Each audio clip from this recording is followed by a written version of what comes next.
Je ne suis pas le seul à produire de l'énergie renouvelable. Le soleil est une autre ressource naturelle. Comme mes turbines avec le fleuve, les panneaux photovoltaïques s'associent au soleil pour créer de l'énergie verte. La rencontre d'abord, celle du rayonnement du soleil et du silicium.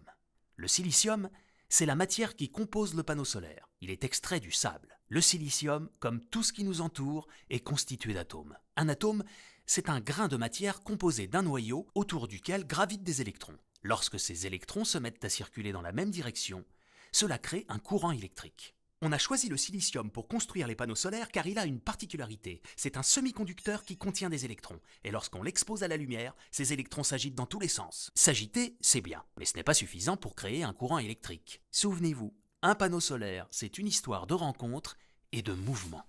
Il faut que les électrons circulent. C'est pour cela que les panneaux solaires sont constitués de 2 couches de silicium. Dans la couche supérieure de silicium, on va placer des atomes de phosphore. Ce sont des atomes qui possèdent un surplus d'électrons porteurs d'une charge électrique négative. Dans la couche du dessous, on va ajouter des atomes de bore. Ce sont des atomes qui possèdent un déficit d'électrons, donc une charge électrique positive. Donc d'un côté un surplus d'électrons et de l'autre un déficit d'électrons. Le silicium étant un semi-conducteur, cela génère une différence de tension qui crée un courant électrique. Il suffit ensuite de relier la borne positive à la borne négative en mettant un appareil électrique, une ampoule par exemple, entre les deux. Dès que la lumière du soleil arrive, les électrons s'agitent et se mettent à circuler, du moins vers le plus, alimentant l'ampoule au passage. C'est inépuisable. Tant qu'il y a de la lumière, les électrons circulent.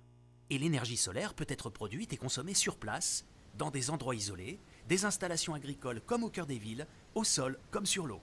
Une énergie universelle en fait.